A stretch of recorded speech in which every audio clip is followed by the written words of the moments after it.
Bonsoir chères auditrices, chers auditeurs. C'est toujours Christelle depuis la nuit du handicap au Parvis Notre-Dame de Paris. Nous sommes en compagnie d'Alice Delaroche, Miss Originale France 2018, première dauphine. Elle vient d'intervenir sur scène et nous confier un témoignage particulièrement poignant sur son handicap notamment, sur les notions d'humanité, de valeurs humaines qu'elle partage, de fraternité. Elle va nous en parler plus longuement. Comment prenez-vous finalement ce poste, entre parenthèses, de Miss, mais aussi de mannequin, puisque c'est aussi ce que vous faites, malgré votre handicap? Alors moi au départ en fait je faisais du mannequinat en cachant en fait ma maladie, mon handicap. En fait je suis atteinte d'une maladie génétique orpheline très rare et assez grave qui paralyse soit en fauteuil de façon intermittente ou alors en canne avec des douleurs très intenses. Et en fait au départ je faisais le mannequinat pour moi-même, pour me guérir aussi humainement, surtout par rapport au regard des autres qui est très difficile. Et par la suite j'ai décidé de passer ce concours justement parce que j'avais envie de casser ce stéréotype-là dont j'étais victime aussi quotidiennement et dont tous les handicapés, tous les malades sont victimes aussi. C'était simplement pour pouvoir casser les stéréotypes, dire que malgré le handicap et la maladie, on est toujours digne d'intérêt, digne de respect. On a toujours des talents, des choses à donner à la société et qu'il faut nous voir de cette façon-là et pas de la façon du handicap en fait. Et il y a des choses qui sont mises sous silence actuellement et qui sont très graves au niveau du handicap. Le regard des gens, les discriminations sont omniprésentes. Et simplement, en tant que Miss, je voulais aider les associations, aider les gens par rapport à ça.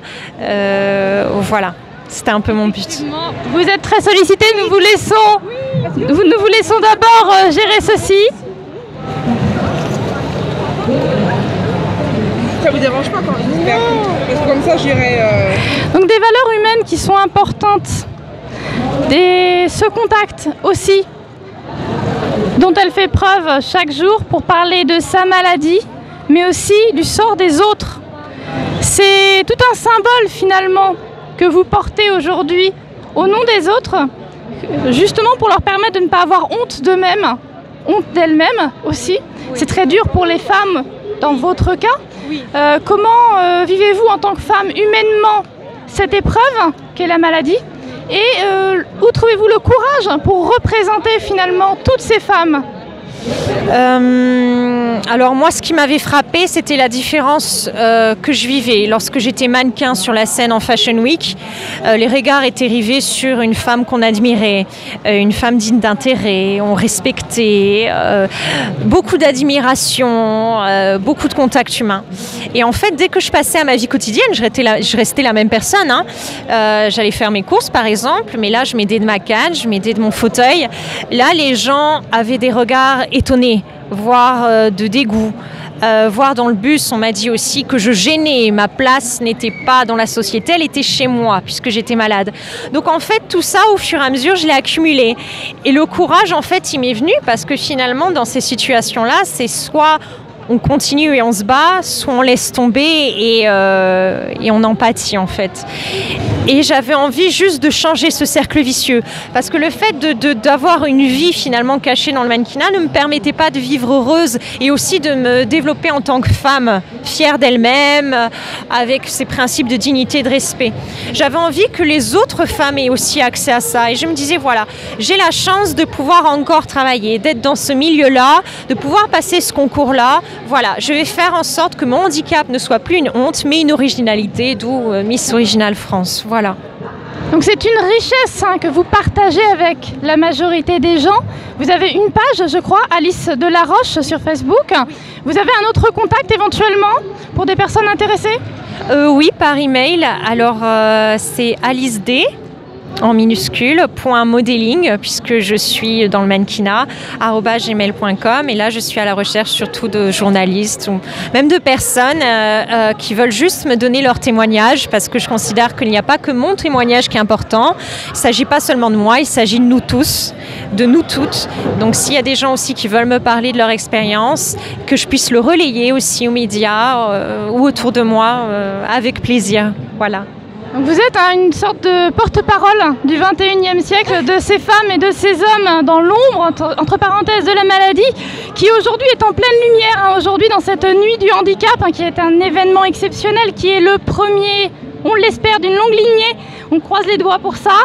Et puis nous avons aussi l'événement, entre parenthèses, du mois du handicap, qui a commencé à partir du 1er juin, je le rappelle, et qui va finir le 3 juillet. Donc vous avez certainement auprès de chez vous un événement sur le handicap.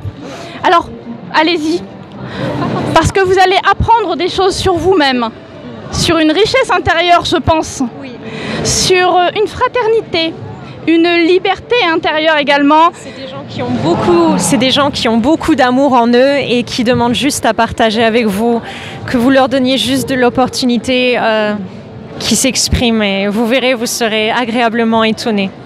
Et c'est avec des gens comme vous, c'est avec des gens comme eux que l'on peut changer le monde, le rendre meilleur. Alors c'est ce que nous devons faire. Effectivement, si vous avez des témoignages à donner, n'hésitez pas à les envoyer à Alice. Elle est une vraie porte-parole, un vrai porte-drapeau pour cette cause. Venez nombreux dans ces événements sur le handicap, partagez ces moments-là de fraternité et d'humanité. Et malgré tout ça, malgré les difficultés, vous vous rendrez compte qu'ils sont toujours debout, toujours forts, toujours fortes, toujours courageuses, et qu'ensemble on peut changer les choses. Merci beaucoup à vous. C'était Christelle depuis Radio Tongossa, avec Alice Delaroche à qui je donnerai le mot de la fin. Passez une bonne fête et n'oubliez pas, ne changez le regard sur le handicap, prenez le temps de parler avec eux, voilà, communiquez entre vous, soyez juste humains avec les autres. Merci. Merci beaucoup.